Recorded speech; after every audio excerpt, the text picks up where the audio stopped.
Olá, boa noite. Boa noite. O Fantástico de hoje começa com a história de uma quadrilha chefiada por mulheres de sangue frio e cara de pau. Durante 15 anos, elas usaram um método simples para invadir condomínios de luxo e levar joias, relógios e bolsas de alto valor. Uma cena aparentemente banal. Mulheres com roupa de ginástica chegam a um condomínio em Santos, litoral de São Paulo. Estão conversando e assim entram com facilidade, como se fossem moradoras, mas é um disfarce. Às vezes elas agiam sozinhas, em outras era preciso do apoio de um comparsa, como neste furto em Niterói, no Rio de Janeiro. O truque era antigo e rodava o Brasil. Olha a quadrilha aqui nessas imagens registradas há 7 anos no Recife. Procuravam se vestir de acordo com os trajes utilizados aí pelos moradores daquela região. Novembro do ano passado, o alvo agora é um prédio em São Conrado, bairro Nobre do Rio de Janeiro. Nós saímos para almoçar e na volta já tinham arrombado o cofre com todas as joias de família, tudo que a gente tinha, juntando por anos e anos e anos. O apartamento deste advogado do Distrito Federal também foi invadido. Eles entraram pela portaria principal do condomínio. Segundo o porteiro que abriu o portão, ele justificou que o casal se parecia com outros moradores do prédio. Há registros de ações do grupo por todo o país. Belo Horizonte, Natal, Jaboatão dos Guararapes, Campo Grande, Presidente Prudente.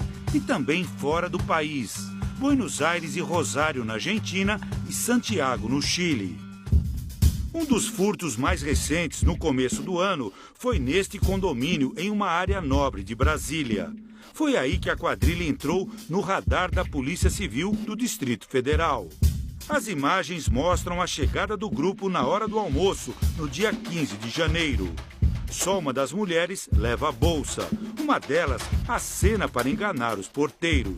Uma vez dentro dos prédios, escolhiam sempre os andares mais altos, que são os apartamentos normalmente mais caros e com maior possibilidade de terem objetos de valor, e as coberturas, batiam nas campainhas para ver se existia alguém ali ou não.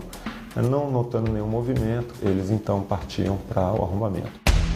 3 horas depois, eles descem pelo elevador levando tudo que furtaram, em bolsas e uma mala. Saem do prédio sem pressa. Aqui dá para ver o rosto de uma das criminosas.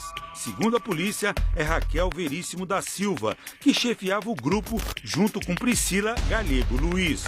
O homem é Alcir Albino Dias Júnior.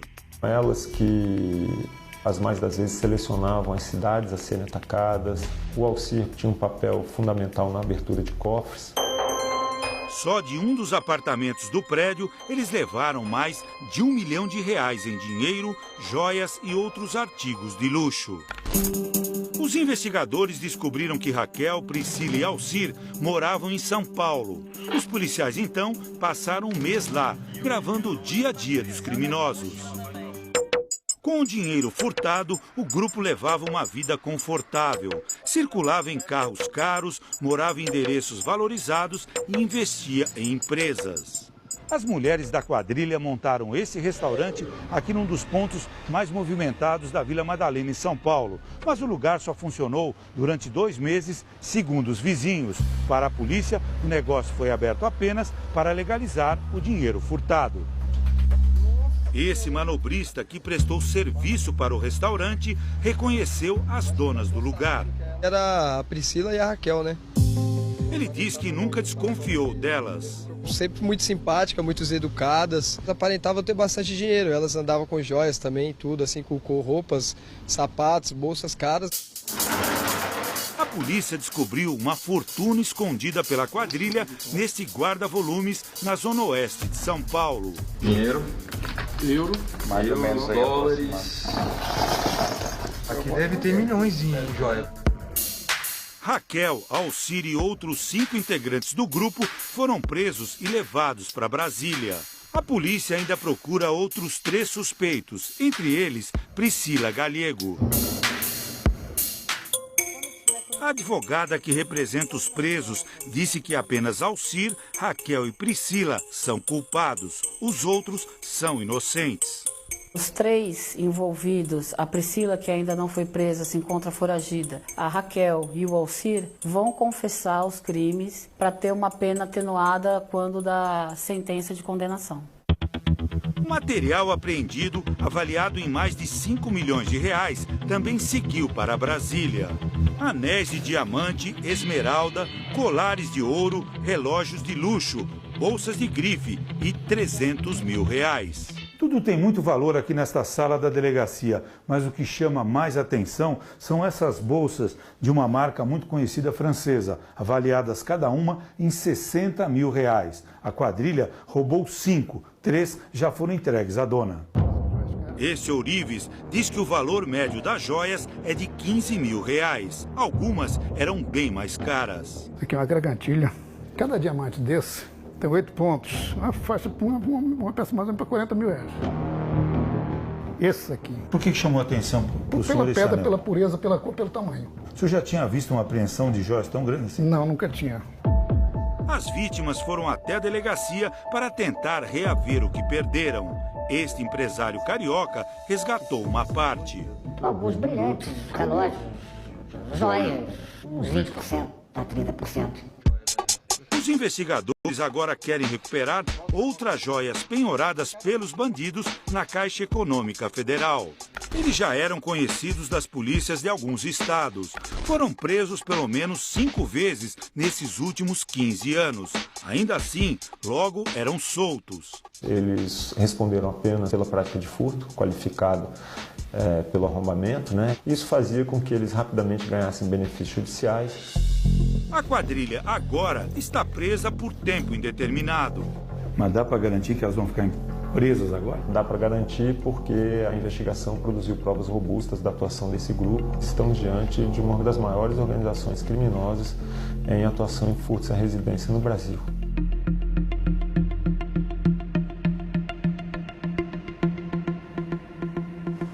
E em Ribeirão Preto, no interior de São Paulo, a polícia prendeu uma quadrilha que planejava assaltar uma empresa de transporte de valores. Os 9 homens dormiam quando os policiais invadiram essa casa na periferia da cidade. O setor de inteligência da PM monitorava o grupo há uma semana. Com eles foram encontrados 5 fuzis, pistolas, rádios comunicadores, coletes à prova de bala, munição, além de carros roubados, 3 deles blindados. A polícia também descobriu o mapa de uma rodovia com detalhes do plano de fuga. Quem nunca ouviu uma mulher dizer que está sobrecarregada, fazendo 1000 coisas ao mesmo tempo? Eu já. Verdade, agora vai pedir para um homem fazer igual, dar curto-circuito, né? Não, eu não concordo com essa história, não. Ah, eu não sei o que estou dizendo não, viu? Quem está dizendo é a ciência. E o teste da esteira vai comprovar. Exercício para o corpo e para o cérebro logo no primeiro teste. A pessoa vai caminhar aqui na esteira e eu vou mostrar essas plaquinhas. Ela tem que dizer que cor ela está vendo aqui. Ela tem que dizer a cor, não o que está escrito. Verde, azul. Azul, bege, vai. Vermelho, vai. Cinza. Cinza? Cinza? Não, errei. Que cor é essa? Peraí, azul, verde. Pula, não sei. Me deu branco. Outro teste. Pular amarelinha e ao mesmo tempo contar de 1 a 20. Para dificultar um pouquinho, tem que contar os números de trás para frente. Ah, faz muito tempo que eu não pulo, viu? 20, 19, 18, 17, 16. 16, nós estamos perdidos. 16, não consigo. 15, 17, 18. Não dá. 17, 15, 14, 13. Isso é rapidão, você calcular. 14, 13, 12. Mas como é que é isso? Você desaprendeu a contar? 19, 18, 17, 16, 15, 14, 13, 12, 11, 10, 9, 8, 7, 6, 5, 4, 3, 2, 1. Ah, foi bem! A amarelinha juntou 2 atividades diferentes, movimento e linguagem. E a única que fez a prova certinho foi a Tatiana. É a mulher. É a mulher, né? Os 2 desafios feitos num shopping em São Paulo foram mesmo uma grande brincadeira. Mas fora do Brasil, tem pesquisador levando a sério isso, para saber cientificamente quem é melhor nestes testes de atividades simultâneas, eles ou elas.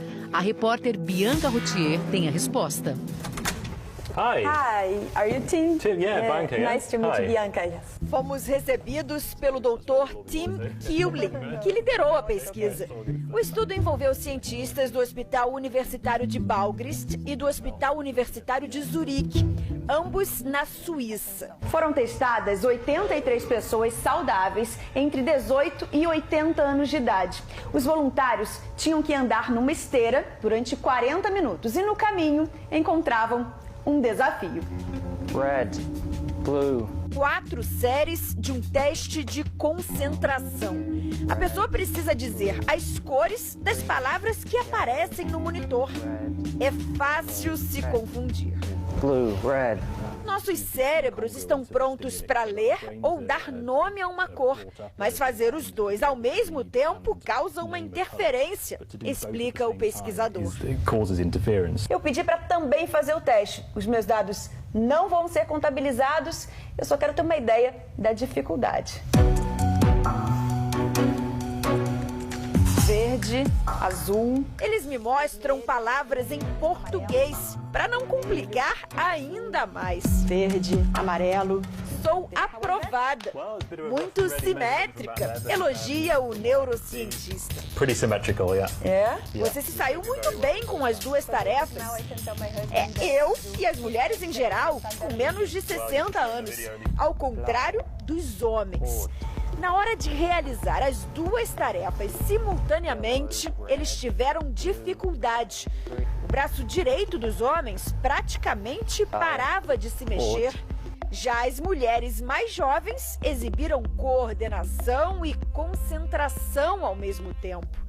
Os pesquisadores acreditam que o responsável é o estrogênio presente no cérebro, um hormônio feminino produzido da puberdade até a menopausa. Eu pergunto então se podemos concluir que as mulheres são mais capazes do que os homens de fazer várias coisas ao mesmo tempo. Ele ri. Deixa claro que o teste só analisou 2 tarefas específicas. Nós não analisamos outras habilidades. Mas afinal, homens e mulheres têm funcionamento cerebral diferente? Aqui no Brasil, consultamos esta neuropsicóloga. O hemisfério esquerdo está mais associado à capacidade da linguagem e o direito é menos verbal, pode ter mais a ver com elementos abstratos. A comunicação entre os hemisférios não acontece exatamente da mesma maneira em homens e mulheres, segundo Daniele. Os homens tendem a ter uma resposta muito mais dentro do próprio hemisfério.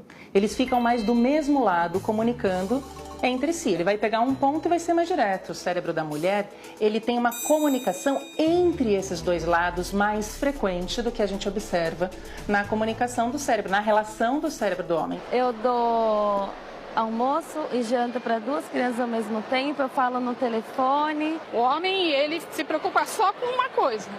2 ou 3 coisas para eles, eu acho que já é muito. O homem faz assim, assiste futebol, só futebol. Eu prefiro uma coisa de cada vez. Primeiro isso, depois aquilo. Esta professora de estudos linguísticos revisou várias pesquisas sobre esse tema e constatou. O cérebro humano, ele tem uma capacidade limitada para processar informação e que quando você desempenha várias tarefas simultaneamente, uma dessas tarefas terá um desempenho inferior se comparado ao desempenho único de uma tarefa. Acontece mais ou menos assim no cérebro. É fácil seguir uma bolinha de ping-pong pulando na mesa. Agora mais uma, outra, 3, todas juntas. Não dá para focar nos movimentos de todas as bolinhas ao mesmo tempo. E aí você pode se perder. Quando você tem que acompanhar várias situações, pode perder detalhes, pode se confundir. Quem acompanhou a cerimônia do Oscar no domingo passado viu a gafe histórica na premiação de melhor filme. La La Land. O responsável por entregar o envelope deu o papel errado. Enquanto trabalhava, ele também estava nas redes sociais. Será que ao fazer 2 coisas ao mesmo tempo ele se desconcentrou? Moonlight, Best Picture. Com certeza, pois houve um desvio de atenção. Você acabou dividindo a sua atenção e o cérebro acabou não dando conta de processar por N fatores. Agora uma notícia boa. Pesquisadores dizem que quanto mais você treinar para fazer várias coisas ao mesmo tempo, melhor você vai ficar, porque os erros começam a diminuir. Isso vale para mulheres e homens. Tô com vontade de aprender agora. E lá foi o Paulo para a terceira tentativa na amarelinha. 20, 19, 18, 17, 15, 16. Não dá não. Desiste.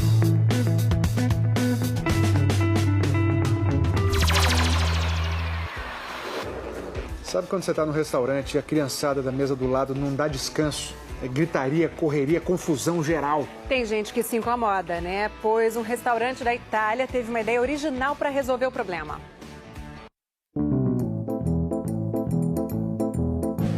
Foi em Pádua, perto de Veneza. A nova experiência está fazendo a fama internacional deste restaurante de comida italiana e também casa de frios e biscoitos. Já era um lugar muito frequentado pelo público infantil e agora está atraindo as famílias até em horários pouco movimentados por causa de uma oferta. A família que tem filhos pequenos educados ganha um desconto na conta. Uma iniciativa para conter a confusão da criançada que, segundo o proprietário, enlouquecia os clientes. O dono Antônio diz que os pais não falam absolutamente nada diante de um filho levado e que na Itália as crianças são deixadas livres para fazer o que querem. Obviamente não pensando agli altri. Por isso, para quem tem meninas e meninos bem comportados, a conta chega menor. E vem escrito na nota, desconto para criança educada. São quase 4 da tarde e esta grande família está tomando um coquetel. Giorgio, Ana e Helena, trigêmeos de quase 5 anos de idade que parecem bem calmos. O pai, Marcelo, diz que eles são quietinhos mesmo. Acabaram de viajar 1.000 quilômetros de carro e ficaram bonzinhos. A mulher dele, Francesca, acha uma bela iniciativa. Tá certo deixar as crianças livres, mas é preciso educar. Sou uma mãe severa. Vivo na Calábria sem a ajuda de parentes. Giorgio se diz um menino obediente e Helena gosta de ficar sentada. Na hora da conta, o esperado desconto de 5%. E para os trigêmeos exemplares, biscoito. Agora entra Mateu, de 2 anos. Os brinquedos ajudam a distraí-lo. Os pais são muito jovens, mal completaram 20 anos. A estudante universitária Clara diz que antes vinha aqui e quando as crianças corriam de um lado para outro, não gostava de ver que os pais nem ligavam. E Mateu, de 4 anos, entra compenetrado no restaurante. Ele sabe que a mãe vai pagar menos se ele ficar quietinho. Eu não vou ser bravo. Porque sou um bom menino, diz ele. Na periferia de Roma, a solução foi outra, inesperada. Por causa de episódios desagradáveis provocados pela falta de educação dos pais, crianças com menos de 5 anos de idade não são bem-vindas neste local. A decisão causou muita polêmica. O dono, Marco, explica. As crianças corriam muito aqui e se machucavam, e os pais não faziam nada. Marco não se importa com as críticas que recebe. As mesas da casa estão sempre cheias e ele garante que a maioria dos clientes aprovou a decisão. Mas talvez não fosse preciso ser tão radical. Na tarde em que passamos em Pádua, a maior travessura que vimos foi a de Giorgio, de 1 ano e meio, com o nosso microfone.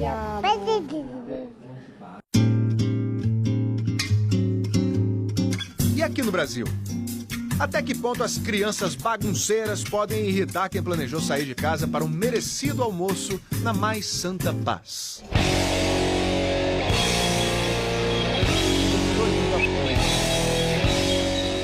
O Fantástico fez uma experiência. Esse casal de figurantes vai fazer o papel de pai e mãe desleixados de 2 crianças que fingem ser encapetadas. O dono do restaurante e os garçons que sabem do teste garantem. A cena que tá por vir não tem nada de fictício. Tá incomodando todo o restaurante. Eu já tive ocasiões de eu pegar a criança debaixo das minhas pernas. Os clientes é que não fazem ideia do que vai acontecer.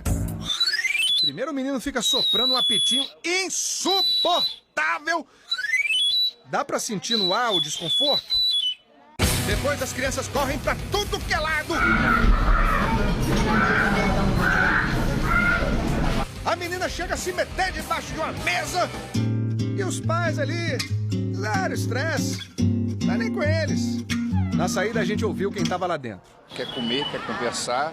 Nós avisamos de uma vez ao garçom, ao chefe, de que não era razoável. 2 minutos depois recomeçou tudo de novo. Aí nós pedimos a conta para sair imediatamente. Uma opinião é unânime. O problema não é nem a criança. O problema de tudo são os pais que foram indiferentes à situação. Eu acho que os pais deviam ser mais ativos. E essa francesa garante que na França é simples. As crianças têm que se adaptar no restaurante, senão os pais não vão levar. Aqui todo mundo que a gente ouviu sabe criar filho. Se a pessoa se predispõe a levar em um certo ambiente, a criança tem que se comportar para aquele ambiente. Com a proibição daquele restaurante de Roma é que ninguém concorda. Lugar nenhum pode proibir nada. O negócio é que o pai e a mãe tem que ser responsável pela criança. Até aonde termina o direito de um, começa o de outro, né? O desconto por bom comportamento, sim. O pessoal gostou da ideia. Aí é uma coisa assim que a gente pode até pensar e copiar um pouco, né? Dando desconto para os pais, eu acho interessante, mas eu acho que isso vem de casa, né? De respeito pelo próximo, você se comportar fora de casa, foi o que ela me ensinou, né? Então eu acho que vem dos pais. Obrigada, gente. Não desconfiou de nada, viu? Não. Desconfiou, mas ele tá quase desganando a criança lá dentro, né? Mas tudo bem. Não, os dois estavam. Esse tipo de placa aqui é muito comum, significa animais na pista. Serve para alertar os motoristas que em determinados trechos, animais podem cruzar a estrada. Pode ser cavalo, vaca, macaco. Dependendo do lugar, pode ser um viadinho, um urso. Aqui no Brasil tem até placa para bicho preguiça atravessando a estrada. Olha que coisa. Agora já imaginou uma placa alertando para peixes atravessando a estrada? Peixe no asfalto? Que isso, rapaz? Tá na hora de falar dos mistérios que circulam na internet. O Dilcimar, de Nova Friburgo, estado do Rio, fez um pedido para o detetive virtual. Fala aí, Dilcimar. Detetive virtual, desvenda esse mistério. Peixe atravessando o asfalto nadando? Eu que o diga, Samuel. Peixe atravessando o asfalto nadando? Oxi. Netinhos estão querendo saber, né, Dilcimar? Vamos desvendar esse mistério. Peixe no asfalto, era só o que me faltava mesmo. O vídeo é esse aqui, ó. Olha aí, rapaz. Tá a estrada toda molhada. E não é que os peixes estão atravessando mesmo? Os carros passam devagarinho para não atropelar ninguém. Parece até aquela piada. Por que o peixe atravessou a rua para chegar do outro lado? A naninha, né? Mas tá estranha essa história, não tá não? Olha aí de novo. A rua alagada e os peixes nadando, atravessando. Mas eles não estão exatamente nadando, estão rastejando no asfalto. Onde já se viu um negócio desse? Será que tem truque nessa história? Será que é propaganda de carro, de pneu? Será verdade isso? Por que os peixes atravessam? De onde eles vêm? Para onde eles vão? Apenas o nosso amigo pode desvendar esse mistério. Desce aí, companheiro. Desce aí que tá na hora de mergulhar nessa história. O detetive virtual vai investigar.